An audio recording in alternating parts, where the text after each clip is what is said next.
Today we'll be changing the transmission fluid and filter in a 2005 Pontiac Vibe. As the Vibe sits here today, it's got about 185,000 miles on it. The previous owner had not changed the transmission fluid in it, so we're going to do a complete removal of the fluid and the filter. Before starting a project like this, I strongly recommend getting a service manual. Under the car, I've already jacked it up and got jack stands under it. Starting at the front and working your way back is a transmission pan right here. In this particular case, it is not covered by a pan or a shield. Some models do. In this particular case, the 2005 has a 18-bolt tranny pan. It's important to know when you get the gasket, different years had different bolt counts and so different gaskets. If we were just providing a normal service, we'd remove the drain plug right here and simply change the fluid. But due to the high mileage on this vehicle, we're going to take the whole pan off and access the filter that's under there. Okay, we're ready to start the transmission pan takeoff. I have a extremely large oil pan. The larger the pan you can find, the better, because when you take the bolts loose, it'll drip from all edges of the pan. I also have a sheet of cardboard down underneath it, because even though the oil pan's big, it does drip, it does run down the frame. Generally makes a mess. So if you have newspaper, cardboard or something, put it on your floor, especially if you have a painted floor. I've sprayed the bolts just to kind of help loosen them up a bit. What I have here is a 10 millimeter on the outside, and I'll just go around and loosen every other one about a quarter turn or so, just to take the pressure off. The idea is so you work around and get them loose, otherwise you take the chance of warping the pan or other issues. If this was just a tranny fluid change, I take this bolt out, which on the particular model here, 2005, is a 14 millimeter. Okay, I've loosened all the bolts, and then I went to the back and turned them about 2 turns each, and as I did that, it started to drip. And as you can see, it does make a mess. It drips everywhere, so making the cardboard very essential. Also, before I started to drain the fluid and before I put it on the jack stands, I ran the car for about 5 minutes, basically around the block. Heating the fluid up will help it drain out a lot easier and make your transmission fluid change a lot more effective. While we're waiting for the tranny fluid to drain, I took a quick sample of the oil. The oil coming out of the Vibe is this spotch here. New tranny fluid is right here. If you put a spotch of the old fluid on a paper towel and let it wick away, it'll reveal a little bit. If you see any glittery metal or anything, it means your oil has metal shavings in it, which is a bad thing. But I also want to show you that at 180,000, you can see how dark and discolored the oil is versus new fluid. So making regular changes of this fluid just as important as it would be in the engine block itself. I've taken 16 of the 18 bolts out. I've left 1 bolt on this side and 1 bolt on this side. What I'm going to do is take this bolt out and tilt the pan a little bit and let the rest of the fluid drain out into the oil pan below. Once I do that, then I'll take the other bolt out and then the pan will come down. And I've gotten that bolt just about out, and you can see how that last bit of fluid's coming out now. So we're going to finish taking this bolt out. Do not force the pan at all. You don't want to warp it or anything. But if it plays just a little bit, let it finish draining the rest of that fluid out. Taking the pan off, and as it sits right here, there's 2 magnets in this particular pan. Note the location of the magnets. Take them off and clean them. It's normal for a transmission to create a bit of fine metallic dust, which normally settles to the bottom of the pan or mostly attaches to the magnets. In this case, you can see there's quite a bit of debris stuck to those magnets. As long as there's no chunks or big pieces in the pan, for the most part, as long as it's just this fine metallic dust, that's normal wear. So you want to take that off and clean it. As you can see, the drain plug on this has got quite a bit of height to it. So even if you take this out and change it, you're not getting all the fluid in the pan, nor are you getting these magnets cleaned. So it's important every once in a while to just pull the pan down and then clean this metallic debris out as well. Okay, I've cleaned the tranny pan and pulled the gasket off. The gasket came off in one piece, which is outstanding for the age of the vehicle. They must have torqued it just right. In the center here I have all the residue I wiped away. And here's a nice clean tranny pan. Took some brake parts cleaner. However, you can use whatever solvent you choose. Just scrub it thoroughly, get all that off. And if you notice, nothing else on there. Magnets have been cleaned and repositioned. So we're ready to change the filter on the bottom of the car.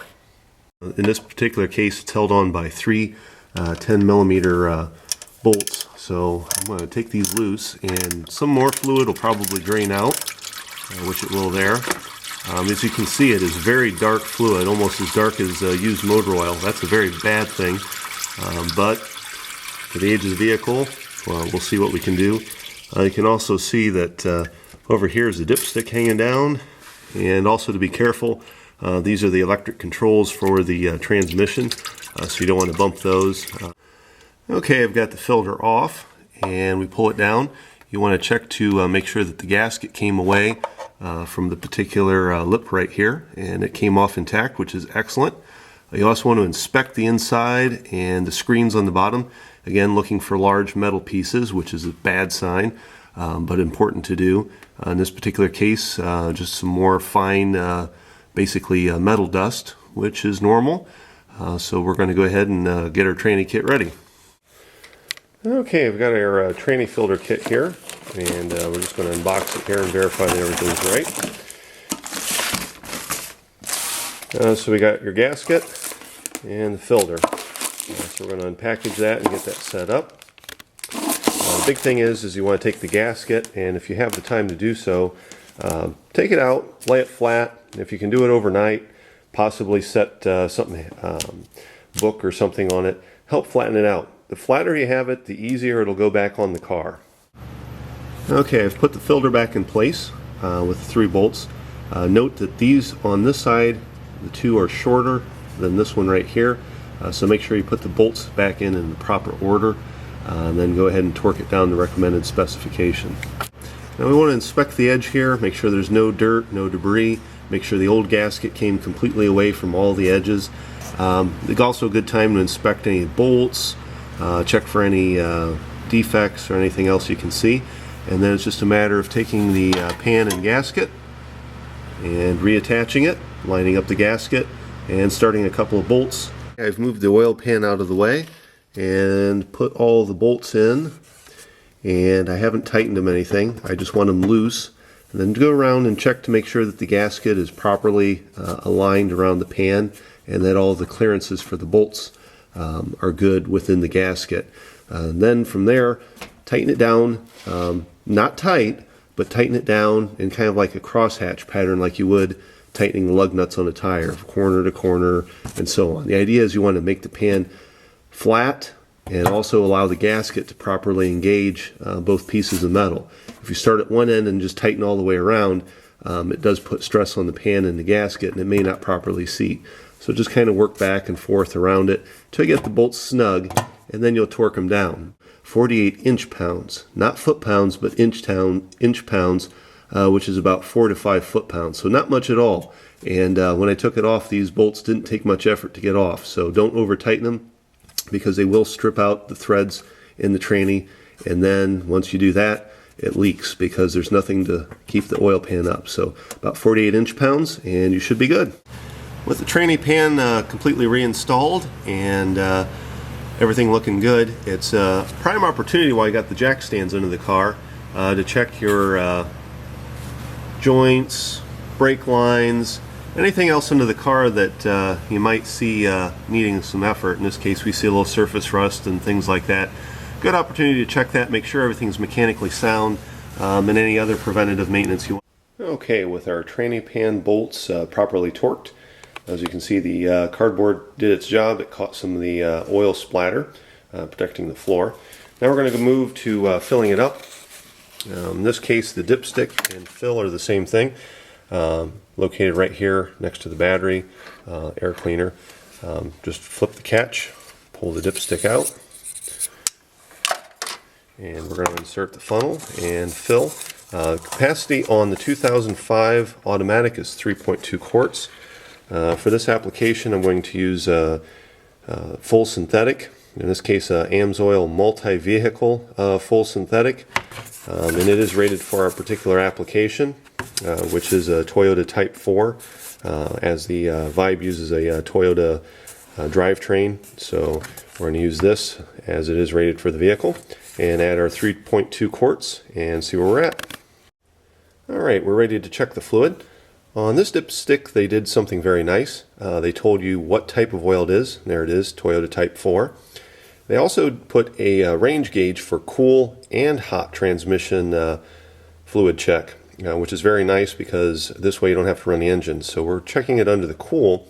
However, because we just changed the fluid, there's air pockets and other things in there, so we should actually run the car and then do a hot fluid check since we just drained the entire transmission to make sure that we have the proper fluid and eliminate all those air pockets.